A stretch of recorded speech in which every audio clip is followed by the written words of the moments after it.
ठीक है जाहिद भाई, जरा इस पे कमेंट चाहूंगा। देखिए उस वक्त जो चीफ जज बनाया गया था जी। उसके जब इफ्तिखार चौधरी साहब आए तो सारे फैसले नल एंड वाइड किए। अच्छा, वो यहाँ पे मौजूद है। अच्छा चलिए, गद्दारी केस बनाया गया ना जिसमें इनको फांसी की सजा दी गई है। 2007 में गद्दारी की उन्होंने मुल्क से। अच्छा, मुकदमा कब इन्होंने दर्ज किया? 2013 में जाके, ठीक है, जब इनका पावर आया। अच्छा, फिर उसके बाद भी वो सदर रहे तो उनको छोड़ने वाले, जैसे ये कह रहे हैं कि एक अकेला मुशर्रफ क्यों गिरफ्त में आया, ये रातों रात इतनी जल्दबाजी से फैसला क्यों किया गया, उसको रेड कारपेट पे क्यों जाने दिया गया, गार्ड ऑफ ऑनर क्यों दिया गया? उस वक्त क्या अदलिया सोई हुई थी? उस वक्त जजेस क्या थे? पीसीओ के जजेस वो आए। एक ये साफ अवाम को जो नजर आ रहा है कि रिवेंज की सियासत हो रही है, इतनी जल्दबाजी में फैसला, ये फंडामेंटल राइट्स के खिलाफ है, इंसानी हुकूक के खिलाफ है कि आप एक बंदे को,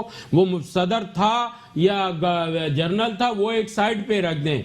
किसी को भी आप सजाए मौत देने जा रहे हो और उसके सुनवाई किए बगैर उसको अपना सफाई में बयान कुछ उसका आया नहीं है, उसके बगैर उसको आप। लेकिन सर पीसीओ की बात कर रहे हैं, आसिफ सईद खोसा साहब तो पीसीओ नहीं है ना सर, साकिब निसार साहब पीसीओ। जी, साकिब निसार साहब पीसीओ हैं, लेकिन अब ये जो इनमें 2 जजों ने फैसला किए वो भी तो पीसीओ के तहत ही आए थे ना। अच्छा, तो उस दौर में नवाज शरीफ ने अपना क्या किया? कोई कार्रवाई की थी उनके खिलाफ? फिर 5 साल अपना जरदारी की गवर्नमेंट रही, उस वक्त अदलिया कहाँ थी और ये पार्लियामेंट। सबसे बड़ी बात ये, हमारे कानून में जो सुकुम है, अब पहली बार ये तहरीक इंसाफ आई है, इनकी बात बिल्कुल, मैं इनकी बात की अपना साथ दूंगा इनका, इसलिए कि पैसे कवानीन अभी बनाए जा रहे हैं, इसलिए उन लोगों को फिक्र है। और जिन लोगों का पैसा मुल्क से बाहर है वो बताएं मुझे कि चीफ जस्टिस साहब या अदालत से मैं एक एज ए शहरी पाकिस्तानी रिक्वेस्ट करूंगा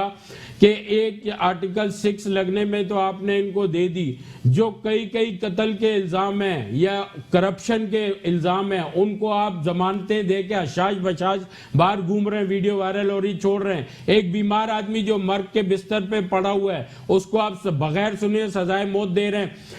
एक हमारी अवाम जो रोज मर रही है, पिस रही है रोज गुर्बत की चक्की में, वो क्रेडिट किसको जाता है? वो पाकिस्तान गवर्नमेंट के वजीर आजम को, चीफ एग्जीक्यूटिव को जाता है जो वोट लेके आया है। अच्छा। इन अवाम जो रोज मर रही है उनका खून किसके दामन पे डालेंगे, किसके गिरबान पे आएगा? तो ये बड़ी एक, मैं कहता हूं, लंबी डिबेट है। ये एक रिवेंज की सियासत नजर आ रही जो इदारों को लड़वा रही है आपस में। अच्छा। पीछे इनका क्या मकासद है, क्यों है? हमारी आम आवाम की समझ से बालता रही है। चलिए ठीक है, मुसरत नियाजी साहब, एक दफा फिर आपकी तरफ आऊंगा। मंसूर शेख साहब, मुसलसल आपसे एक ही सवाल किए जा रहे हैं कि आप लोगों ने रेड कारपेट भी दिया, गार्ड ऑफ ऑनर भी दिया, और आप लोगों के वजीर आजम जो कि वोटों से अवाम के आए थे, उन्होंने एक डिक्टेटर से हल्फ लेने का बायकॉट नहीं किया। उस वक्त जब इक्तदार मिला था तब आप लोगों को जमहूरियत याद आ गई थी और आप लोगों ने डिक्टेटर के हाथ पे बैठ करके इक्तदार में आए थे। देखिए, मैं बताऊं, ये मंसूर भाई बहुत बड़ी बड़ी बातें तो कर रहे हैं, लेकिन ये जो कह रहे हैं, लेकिन आप अपने आप को थोड़ा सा पीटीआई अपने अगर गिरबान में झांक ले तो उन्हें पता चल जाएगा कि ये जो इस सजा की मौतगली के लिए या इसकी जजमेंट को रोकने के लिए इन लोगों ने क्या नहीं किया। इसी परवेज मुशर्रफ साहब जो थे, उसका चीफ पोलिंग एजेंट कौन था? इन्हीं का चेयरमैन था। ये इनसे जरा पूछ लीजिए। ज़ियाउल हक को इस मुल्क में अगर उसने तशद्दुद किया, अगर किसी ने किया भुट्टो भी कहा, तो उन्होंने उस पर डंडे बरसाए, उन पे कोड़े बरसाए, तो उसको फेस किसने किया? पीपल्स पार्टी ने किया। अगर यहाँ पे परवेज मुशर्रफ आ रहे हैं तो उसकी वर्दी किसने उतरवाई? यही हमारी पीपल्स पार्टी थी। इन्होंने उसको यहाँ से जो है ना भगाया, इसलिए भगाया कि वो जमहूरियत पसंद है पीपल्स पार्टी, वो डिक्टेटर को नहीं तस्लीम करते। ये इनका तो कायद है ही डिक्टेटर की पैदावार। ये कौन सिखाएंगे? जमहूरियत पाकिस्तान पीपल्स पार्टी को सिखाने वाले कहां से आए ये लोग? लेकिन मुसरत नियाजी साहिबा, ज़ियाउल हक साहब को आप लोगों ने छेड़ दिया ले जाके। ज़ियाउल हक को आर्मी चीफ लगाने वाले भी आपके ही प्राइम मिनिस्टर थे उस वक्त के, जुल्फ़िकार अली भुट्टो साहब। तब उन्होंने चेक नहीं किया था या उनकी सियासत उस काबिल नहीं थी कि वो बंदे को जांच लिया करते थे? जो है ना आने वाले chief justice chief army chief को नहीं रोकता है। जो अपना आएगा उस थ्रू पर आप, ये तो नहीं है कि चीफ अगर आया है अपने डिटेल से अपनी लाइन से अगर आया है तो उसको रोका जाएगा, वो बिल्कुल आएगा, लेकिन उसका ये मकसद नहीं होता कि वो जर्नैल आके जो है ना शबे खून मारे, वो जो है ना जमहूरियत को जो है ना खत्म करे और आमरीत को लेकर आए। इस चीज को मुझे हिस्ट्री में मेरा भाई बैठा हुआ है, मैं शेख साहब से कहूंगी, शेख साहब आप भी पीपल्स पार्टी के अंदर ही थे, आप मुझे कोई एक बता दीजिए, एक लफ्ज बता दीजिए कि कभी पीपल्स पार्टी ने डिक्टेटर का साथ दिया हो। अभी आप अगर उसमें पीटीआई में हो तो उसकी कसीदे ना पढ़े। मेरा भाई मुझे एक चीज साबित कर दे कि कभी पीपल्स पार्टी ने इन डिक्टेटर्स का साथ दिया हो। हमेशा डिक्टेटर के सामने अगर कोई पॉलिटिकल पार्टी ने स्टैंड लिया है तो वो सिर्फ और सिर्फ पीपल्स पार्टी थी, है और रहेगी। शेयर किया, देखिए मुशर्रफ त्यागी साहब किया। मैं ये अर्ज कर रहा हूं कि बीबी शहीद के कातिल को अगर आप फांसी पे लटकाए और उसके केस के पीछे जाते तो हम भी आपके साथ उसको लटकाने पे मिठाइयां बांटेंगे। चलें ठीक है मुशर्रफ जी। आर्टिकल 6 है क्या? आर्टिकल 6 वो है कि आप किसी आइन को तोड़ते हो, आइन को पामाल करते हो, उसकी सजा जो मरतकब होती है उसकी मौत या उम्र कैद होती है। पहले तो ये वाज़ेह हो कि मुशर्रफ ने आइन कौन सा तोड़ा है। अच्छा चलें ठीक है, तो एक्सप्लेन की जाए जो जरा आप बता दें मुशर्रफ साहब ने आइन कौन सा तोड़ा है। और मंसूर शेख साहब की दिली ख्वाहिश मुझे लगती है कि बीबी शहीद के कातिलों को अगर भी तो होनी चाहिए। जी मैं आता हूं मंसूर भाई आपके पास। मंसूर शेख साहब फरमा रहे हैं कि अगर बीबी शहीद के कातिलों को लटका दिया जाए तो पाकिस्तान तहरीक इंसाफ और उसके कुछ नुमाइंदे आप लोगों के साथ लुटियां डाल रहे होंगे। मंसूर शेख साहब मेरा भाई है, मैं उनकी बड़ी इज्जत करती हूँ। मसला ये है कि मंसूर जो है ना अनकरीब जब देखें, आप कह रहे हैं कि पाकिस्तान पीपल्स पार्टी ने कोई कसर नहीं उठा रखी और हम समझते हैं कि बीबी साहिबा के कातलों में जिनको हम समझते हैं कि ये भी उसके जिम्मेदार थे तो मुशर्रफ साहब भी थे, जो इन्होंने जुल्म उस वक्त किया था फटाफट निशानात मिटाने के सारे मिटाने के लिए, सबूत मिटाने के लिए जिन्होंने किए थे, उनमें ये भी शामिल हाल थे। ठीक है, और अगर आज उनको फांसी की सिर्फ सजा हुई है तो उससे पहले बजाय सजा के उसको तो रुकवाने वाले मंसूर भाई की अपनी पार्टी वाले लोग थे, तो उनके खिलाफ नारे क्यों नहीं लगाए? हमारे साथ तो लुटियां डाले।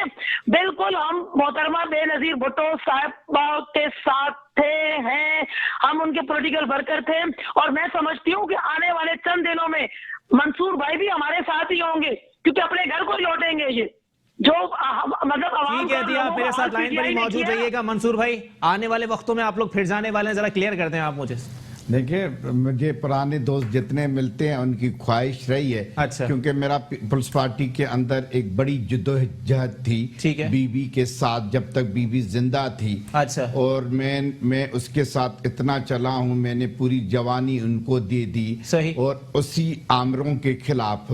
और बीबी मैं आपको बताऊं कि देखें 85 में उसने बायकॉट किया कि हम जिया के साथ इक़्तिदार शेयर नहीं करेंगे। बिल्कुल क्लियर पॉलिसी थी कि डिक्टेटर के साथ हम नहीं बैठेंगे। ठीक है। और जब 88 में इलेक्शन होने जा रहे थे तो हम लोगों ने पूछा था बीबी से, बीबी जिया बैठा है का मैं उनसे वोट नहीं लूंगी, मैं इक़्तिदार नहीं लूंगी, उससे वोट नहीं लूंगी। ये क्लियर पॉलिसी होती है। जब तक बीबी थी तो हमने भी जो है ना, जो आपको क्या दोस्तों के साथ जेलों में गए, हम भी जो है ना हमारे दोस्तों ने कोड़े खाए, हम जिद्दोजहद में मुसलसल साथ रहे। असल में जिसकी लाठी उसकी भैंस, ये कहावत मशहूर है। अच्छा। मैंने आपको कहा ना 2007 से 13 तक कोई मुकदमा, कोई अदालतें सोई थी, कुछ नहीं था।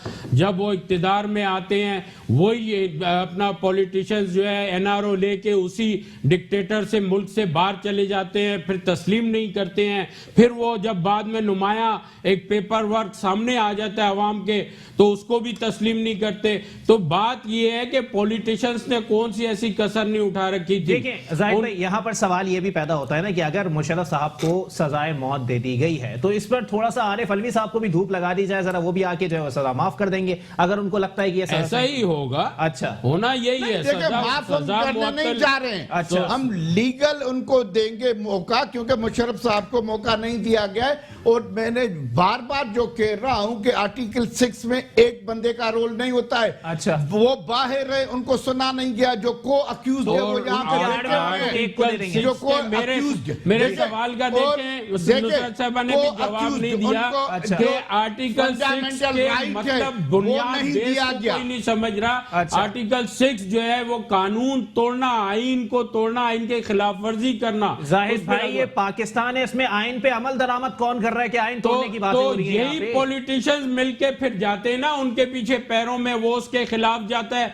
जब इक्तिदार में नहीं होता। पीछे एस्टेब्लिशमेंट को बदनाम करते हैं। अब तक तो पीछे यही हिस्ट्री रही है ना जी, ज़िया-उल-हक साहब की, नवाज शरीफ साहब की, इनकी, जरदारी साहब की, सब। अब बात ये पहली बार एक पैनल पे फौज और गवर्नमेंट पाकिस्तान आ गई है। अच्छा। पॉलिटिशियन आ गए तो बहुत से जो गैर मुल्की भी हमारी कुव्वतें हैं ना, उनको भी तकालीफ हो रही है। और यहाँ पे भी जो पॉलिटिशियन पहले एक मोरूसी सियासत करप्शन की करते थे, उनको भी तकलीफ के हमारे खिलाफ ऐसे कानून बन गए। तो फिर ये बिल्कुल मैं जो